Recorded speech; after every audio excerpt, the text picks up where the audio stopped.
दर्शकों, चलिए अब आपको एक ऐसे सिद्धि युक्त महात्मा का अनुभव सुनाते हैं जो कि स्वयं पहले अपनी तंत्र विद्याओं के जरिए लोगों की समस्याओं को दूर करते थे। ये है बाबा काशीराम जी। हरियाणा के दक्षिण पूर्व दिशा में स्थित फरीदाबाद जिले के रहने वाले बाबा काशीराम, जिनके पास तंत्र विद्याओं का एक जखीरा था कि नेताओं से लेकर आम व्यक्ति तक बाबा काशीराम जी के दरबार में लाइन बनाकर खड़े रहते थे। एक समय था जब बाबा काशीराम ने किसी को खाली हाथ नहीं भेजा। नेताओं को चुनाव में जिताने से बच्चों को परीक्षा में पास कर देने का दावा करने वाले बाबा काशीराम जी के जीवन में उस समय भौचाल आ गया जब बाबा काशीराम की सिद्धियां बेअसर होने लगी, जब खुद बाबा काशीराम भयंकर बीमारियों से घिर गए। देखिए कैसे एक अद्भुत शक्तियों के धनी बाबा को संत रामपाल जी महाराज के सामने नतमस्तक होना पड़ा। बाबा काशीराम जी की माने तो आज संत रामपाल जी महाराज से बड़ा कोई संत नहीं। संत रामपाल जी महाराज के पास ज्ञान भी है और समाधान भी। उनका कहना है कि संत रामपाल जी महाराज के पास अथाह शक्ति है जो कभी खत्म नहीं होने वाली। आइए देखते हैं क्या कहते हैं बाबा काशीराम। जब दुखों का दौर शुरू हुआ तो वो भगवान के दोषी बन गए। अब भगवान के दोषी बन गए तो भगवान तो फिर जो उनके जो कष्ट हैं जो वो थे अब वो हमारे पास आने लगे। जैसे मैंने वो बताया अभी कि जो किसी ने चोरी कर ली और वो उसका माल भी मिल गया, दूसरा को हिमालय बन के छोड़ रहा है तो उसी को पीटेंगे पहले। अब उन्होंने इसी तरीके से मुझको पीटना चालू कर दिया। अब मेरे शरीर में बीमारियां शुरू हो गई जिससे मेरे मुंह में खून जाने लगा। यहाँ इस एरिया में मेरा टाइट हो गया बिल्कुल ही अपने आप ही लकड़ी की तरह। मेरे घुटने वो सूज गए, दोनों घुटने बेकार हो गए। डॉक्टर ने बोल दिया भैया इनको ऑपरेशन होगा। दमा की बीमारी लग गई। 2 पंप जो दमा वाले लगाते हैं उनका, एक पंप सुबह, एक रात को, एक दोपहर को, इस तरह से 3 पंप, 5 गोलियां सुबह, 5 दोपहर को, 5 रात को, इन्हें गोलियां लेने लगा। और जैसे किसी ने गला दबा दिया हो, इस तरह दमा की बीमारी लग गई मेरे को जी। और बवासीर के मेरे 2 ऑपरेशन हो चुके थे, फिर तीसरे की तैयारी थी। नाभि जो टुंडी में होती है उसका एक ऑपरेशन हो चुका था मेरा। और इस शरीर में अन्य और भी रोग, माइग्रेन की मेरे को बीमारी हो गई। काशीराम जी, जैसा कि आप बता रहे हो आपको इतनी सारी समस्याएं उत्पन्न होने लगी कुछ समय बाद में, जब आप ये मतलब इतनी सारी लोगों की मदद किया करते थे, आप जो है इतना सब कुछ किया करते थे और इतनी सारी आपको समस्याएं उत्पन्न होने लगी, आपके अंदर इतनी सिद्धि शक्ति भी थी, तो क्या आपने कभी कोशिश नहीं करी कि अपनी ही सिद्धि शक्तियों से अपने आप को ही ठीक करने की कोशिश नहीं करी आपने? कोशिश करी थी शुरू में जब अपने काम सिलसिला शुरू किया था, क्योंकि मैं अन्य भी इन चीजों से अलग एक बात और बताना चाहूंगा। 25 साल से मैं एक तांत्रिक विद्या से जूझ रहा था। कोई था जो मेरे पे तांत्रिक विद्या से मेरे को परेशान कर रहा था और 25 सालों से मैं तांत्रिकों के पीछे, मुल्लाओं के पीछे, मौलवियों के पीछे, पंडितों के पीछे, जहां भी जिसने बताया मैं खुद भाग रहा था। और उन चीजों से जब मैं इन चीजों में घुस गया अंदर, जब मुझे मुसलमान गुरु मिल गए और ये गुरु मिल गए, तो इस तरह की सिद्धियां करके मैंने अपना कुछ दिन तो लाभ कर लिया, अन्य लोगों का भी किया। फिर मेरी सिद्धियों ने भी काम करना छोड़ दिया और जब सिद्धियों ने काम करना छोड़ दिया तो मुझसे अपना खुद का भी इलाज नहीं हो रहा था। अब मुझे इधर से उधर में जाऊं, कहीं भी जाऊं तो उनका भी जो असर मुझ पे पहले होता था उनका असर भी होना बंद हो गया मुझे। तो आपने बताया कि आप जो है इतने सालों तक भटकते रहे और आपकी सिद्धियों ने भी काम करना बंद कर दिया, यहाँ तक कि आपकी हालत भी बहुत खराब हो चुकी थी। अब हम आपको देख रहे हैं तो आप बिल्कुल स्वस्थ लग रहे हैं। तो किस प्रकार से आपकी जो है ये जर्नी शुरू हुई कि आप मतलब उस स्टेज से लेके और आपका सफर, मतलब किस प्रकार से आप ठीक होना शुरू हुए? जो आपकी तबीयत इतनी खराब थी तो वो ठीक किस प्रकार से हुई, आप हमारे दर्शकों को एक बार बताएं। मैं ठीक इस प्रकार से हुआ जी कि दुखों का दौर तो इतना है कि मतलब मैं बताऊंगा तो बहुत समय लग जाएगा, क्योंकि जिन नरेशानंद, चेतनानंद आश्रम से जुड़े हुए थे, उन्होंने, हमारे पापा ने भी नाम दीक्षा ले रखी थी, हमारी माँ ने भी नाम दीक्षा ले रखी थी और हम उनसे नाम दीक्षा लेने से पहले भी वहाँ पे आटे की बोरिया और आश्रम की सामग्री पता नहीं क्या क्या कुछ देते थे। तो हमारे फादर हैं, उनको कैंसर हुआ, वो कैंसर से तड़प तड़प कर उनकी मौत हुई। हम सभी लोगों ने विचार किया भाई ये तो अंडा, मांस, मच्छी, शराब कुछ भी नहीं खाते पीते थे, तो इनकी इस तरह से मौत कैसे हुई? हमारी माँ थी, वो भी उनकी नाम दीक्षा ले रखी थी और उन्होंने भी दिमाग की नस फटने से मौत हुई। मेरे 4 मंजिल मेरी हवेली थी और मेरी वो भी बिक गई और फिर मेरी ये दशा हुई। जब मेरी दशा हो गई मैं कहा ये कैसी भक्ति है, ये कैसे गुरु है ये? क्योंकि वो जो पहले वाले गुरु थे नरेशानंद जो थे ये अपना इलाज खुद मेरे से करवाते थे। मैं इनसे क्या उम्मीद रखूं मैं? और कोई अन्य लोग आते थे इनके पास में तो कहते पीपल का पत्ता तोड़ ला, उसे मैं धुना गिरा कर दूंगा, उसे मंत्र पढ़ के दूंगा। ये गंडा गोली ये खुद भी किया करते थे।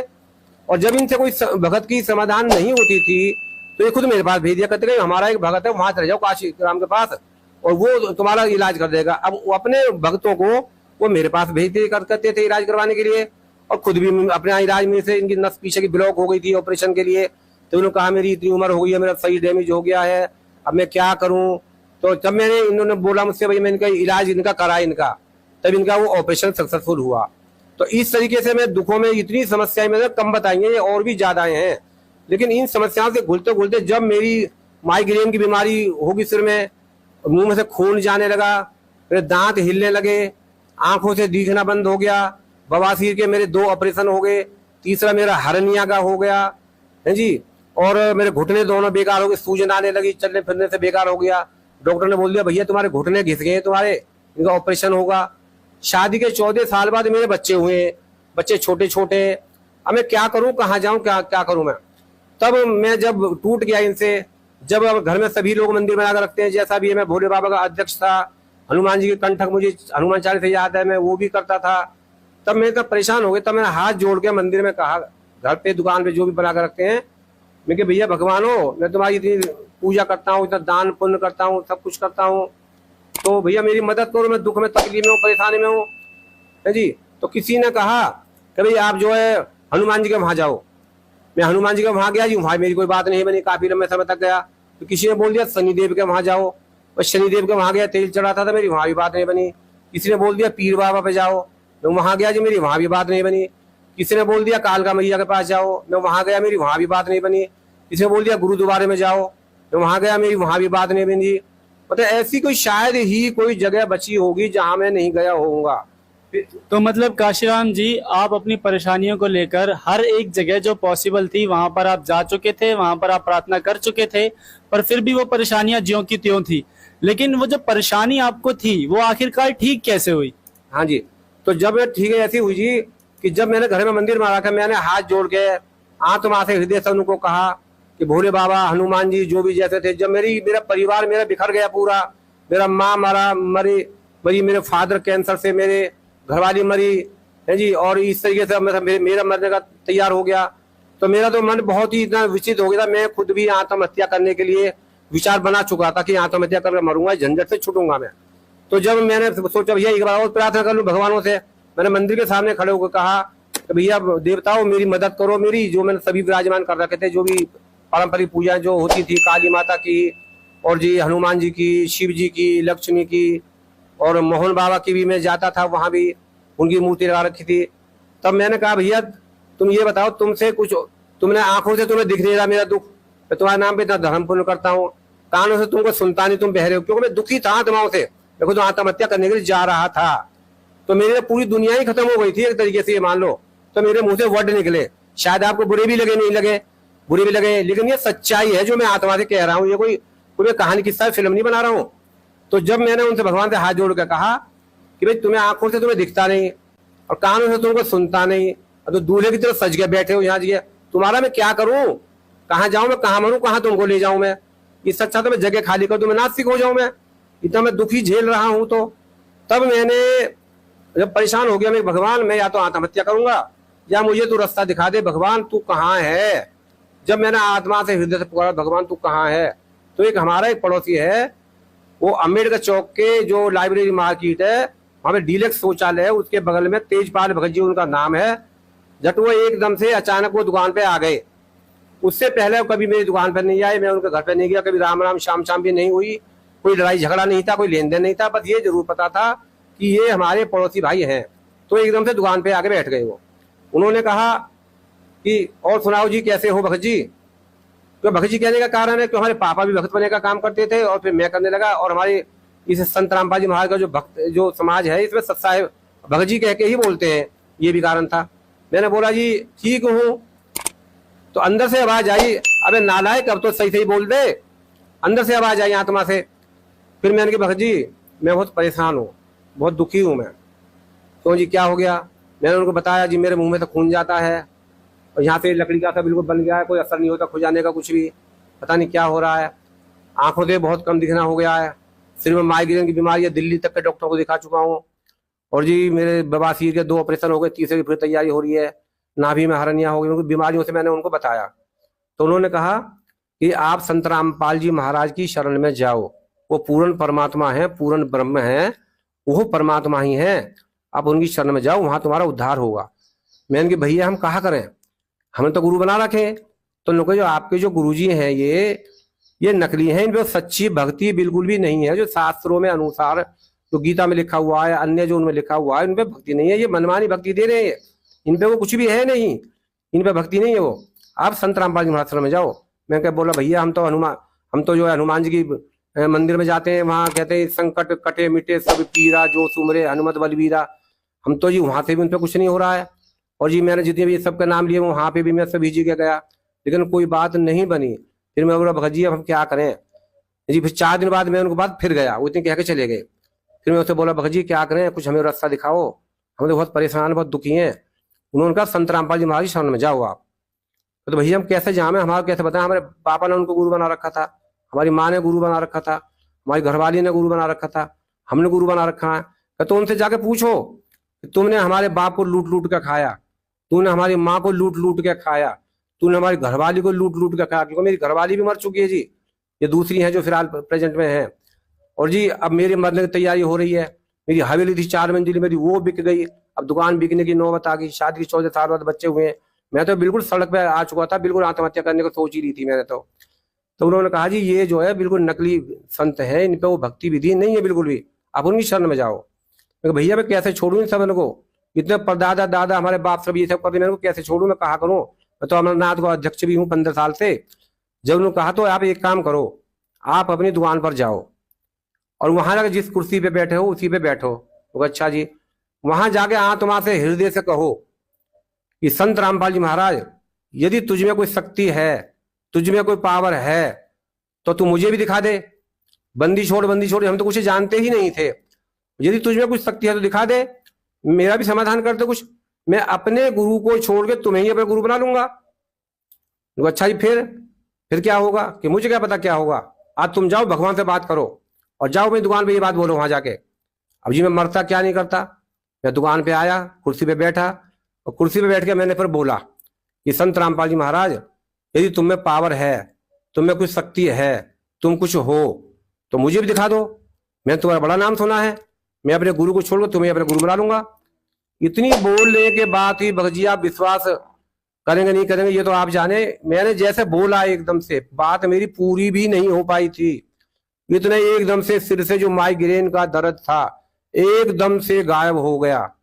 दुकान में ऐसे बदबू ऐसे आती थी जैसे कोई सूअर मरा पड़ा हो उसमें कीड़े पड़ रहे हो, उनको कोई जला रहा हो, इस तरीके से दुकान में से बदबू आती थी, वो सारी तुरंत खत्म हो गई। जो सांस में घुटन सी रहती थी, गला दबा सा रहता था, दिमाग बीमारी वो तुरंत खुल गई एकदम से। जो घुटनों में दर्द रहता था वो बिल्कुल एकदम से उनको राहत मिल गई, उनमें ठीक हो गया। जो बवासीर में जो मतलब वो अंदर दबा दबा सा फूला फूला सा दर्द रहता था वो एकदम से ठीक हो गया। कहने का मतलब ये है कि मेरे शरीर में एकदम तुरंत से सारी बीमारी छूमंतर हो गई मात्र इतना बोलने से। तब मेरी समझ में आया भाई ये भगवान हो सकते हैं, ये भगवान हो सकते हैं। तो मैंने अपनी घरवाली को बोला कि भाई हम 25 सालों से मुल्ला मौलवियों तांत्रिकों के पीछे भाग रहे हैं और हम मरीज थे और डॉक्टरों के पीछे भागते भागते हम खुद भी फिर डॉक्टर बन गए है जी। तो भाई इन्होंने सारी लीला ही पलट दी मात्र ऐसा बोलने से। कोई गंडा गोली ताबीज लेना देना कुछ नहीं, शक्ल भी नहीं देखी, दिखाई भी नहीं, कुछ नहीं है जी। तो इस तरीके से काशीराम जी आपके कहने का मतलब ये है कि सिर्फ आपने एक प्रार्थना लगाई, या फिर आप यूं कहें कि आपने सिर्फ एक हृदय को लेकर, आत्मा को लेके एक हृदयपूर्ण बात कही और आपके सारे दुख दर्द दूर हो गए। हाँ जी बिल्कुल दुख दूर हो गए। जब मैंने घरवाली को बोला अपनी भगतमती की जो दूसरी है कि भाई ऐसा बोला मैंने और ऐसे ऐसे मैंने उनको सारी बातें बताता था जो भी मेरे साथ होता था। तब उन्होंने कहा भाई ऐसा बोलने से हो गया? कहा हाँ जी हो गया। तो हम कुछ लिखते भी थे, पहले कुछ लिखवाते भी थे। तो गुरुजी सत्संग में बोल रहे थे कि ये मेरा हॉस्पिटल है, ये जो आश्रम है मेरा हॉस्पिटल है और मैं यहाँ का डॉक्टर हूँ और यहाँ पे मैं मरीजों को इलाज करता हूँ। तो फिर हमने सोचा कि भैया ठीक है, तो पर हम भी अपने इलाज वहीं करवाएंगे। मैंने अपने बच्चों से बोला कि चलो चलो भाइयों हॉस्पिटल चलें, डॉक्टर गुरु तत्वदर्शी संत रामपाल जी महाराज बतायो भाई, वहां शरीर के रोग तो कटे ही कटे, सच्ची भक्ति भी मिल जाए। तो काशीराम जी, जिनको आपने सबसे पहले गुरु बनाया था, या फिर जो आपके सबसे पहले गुरु रहे हैं, जिनको गुरु बनाने के बाद आपको ये कुछ सिद्धियां प्राप्त हुई थी, वो ज्ञान क्या बताते थे? आखिर उनका ज्ञान क्या होता था? वो कौन से मंत्र देते थे, या फिर वो क्या भक्ति विधि बताते थे करने के लिए? मंत्र जी वो जो बताते थे वो बताते थे हरिओम तत्सत। जो गुरुजी ने बताया है कि वो मंत्र नहीं है, वो तो एक 3 डब्बे हैं और वो उनका संकेत है, भाई भक्ति इनों के अंदर है। गीता में लिखा हुआ है कि वो तत्वदर्शी संत की शरण में जा, वो इन्हों को खोल के बताएगा ये मंत्र क्या है। वो तो बस एक डब्बे दे रहे थे कि जी नमक मिर्च हल्दी, नमक मिर्च हल्दी, ऐसे जपते रहो बस उनको। वो तो इस तरीके से थे, वो उनके पास भक्ति थी ही नहीं। तो गुरुजी ने वो संत रामपाल जी महाराज ने वो डब्बे खोल के वो मंत्र निकाल के दिए हैं जिनसे लाभ हो रहे हैं।